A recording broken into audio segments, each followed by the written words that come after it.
The Power Technique by Machiavelli that made Steve Jobs. They called him arrogant, impossible to work with, obsessed with perfection.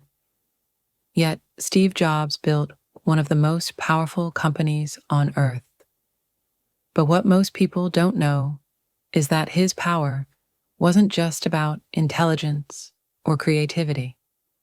It came from a centuries-old strategy, a technique first written by Niccolo Machiavelli, the Renaissance master of power and influence. And once you understand it, you'll see why Jobs didn't just build products. He built control. This is the Machiavellian principle that made Steve Jobs unstoppable. Part 1. The hidden philosophy behind power. 500 years ago, in Florence, Italy, Machiavelli wrote a book called The Prince. It wasn't a guide to kindness. It was a guide to dominance. He studied kings, generals, popes, and politicians, and discovered a brutal truth. People are moved by appearances, not reality. To rule effectively, you must control perception. Now, fast forward to the 1980s.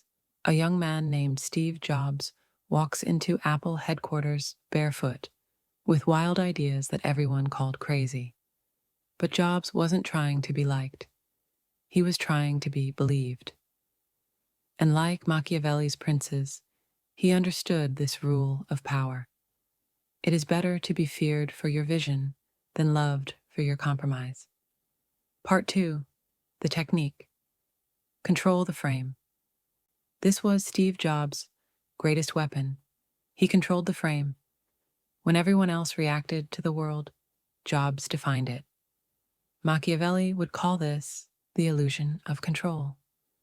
When you decide what reality looks like before others can. In meetings, Jobs was infamous for what his team called the reality distortion field. He could make the impossible seem inevitable. Not through magic, but through control of belief. When an engineer said, "It can't be done," Jobs would pause, look them in the eye, and say calmly, "Yes, it can. You just haven't seen it yet." That silence, that confidence, broke resistance. People started believing what he believed, even against logic. Machiavelli wrote, "Men are simple, and whoever deceives will always find those who allow themselves to be deceived." But Jobs didn't deceive with lies. He deceived with possibility. He created a world in which his vision already existed, and everyone else simply had to catch up.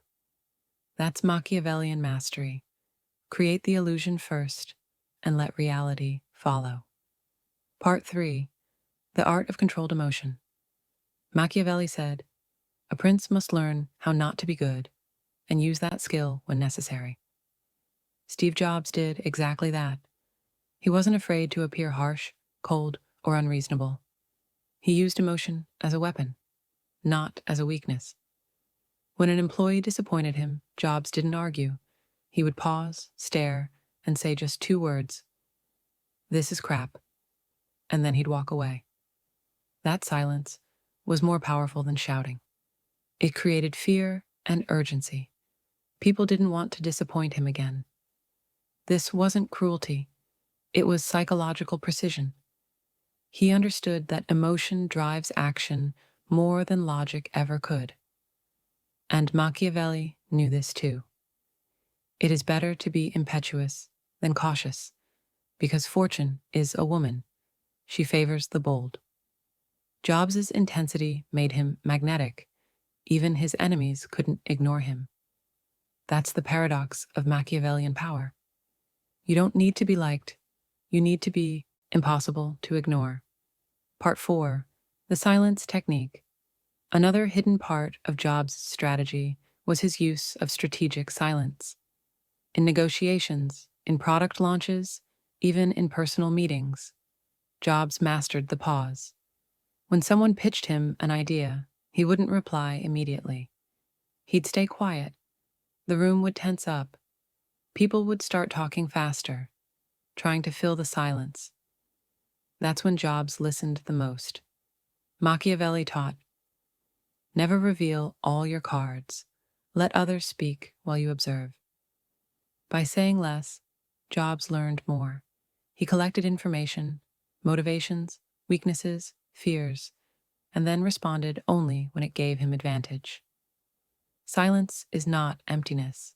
It's a mirror, one that shows what others are hiding. Part 5. Building the myth power isn't just what you do, it's what people think you are. Jobs crafted an image that was larger than life. The black turtleneck, the minimalist stage, the single spotlight, every detail designed to send one message. I am not just a CEO, I am a creator. He built rituals, not just presentations. He turned product launches into religious ceremonies.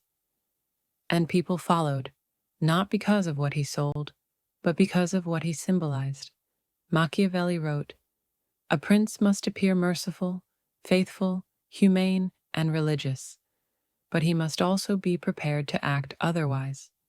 Jobs projected humility, but behind the scenes, he was calculating every angle. He smiled softly on stage, but he ruled his company with precision. That duality, appearance versus reality, is pure Machiavelli. Part 6. Turning defeat into power. In 1985, Steve Jobs was fired from Apple, his own company. Most people would have broken down, but he didn't. He disappeared. He went silent. And then he returned. With a stronger mind, a sharper focus, and a new company. Next. By the time Apple was collapsing in the 90s, the same man they once rejected became their savior. That's a classic Machiavellian move. The wise man does at once what the fool does finally. Jobs understood that power is cyclical. When you lose control, you retreat, rebuild, and return stronger. He didn't fight for revenge. He waited for necessity to call him back. And when he came back, he didn't just run Apple, he reinvented it. Part 7. The core principle: create and control reality. Everything Jobs did reflected one ultimate Machiavellian principle. The one who shapes perception shapes power. He shaped how people felt about technology. He made ordinary devices feel magical. He didn't sell iPhones. He sold a lifestyle of perfection. And because he controlled the story, the world followed his vision. That's why, even years after his death, his name still holds aura. Because power, when built through perception, doesn't die. It echoes. Part 8. How to apply it in your own life. Now, you're not running a billion-dollar company yet, but Machiavellian principles work anywhere. Control the frame. Don't react to every situation. Define what it means before others can. Use silence as strength. The one who talks least usually holds the power. Project more than you reveal. Let people see the version of you that serves your goals. Turn rejection into strategy. Retreat when needed, but always plan your return. Create your myth. Build a personal brand that communicates strength, purpose, and clarity before you even speak. You don't need to manipulate, just manage perception. That's what Machiavelli meant. That's what Steve Jobs perfected. So the next time someone calls you cold, quiet, or too intense, remember, they said the same about every great strategist who ever lived. Power doesn't shout, it whispers. And those who learn to use that silence rule the room.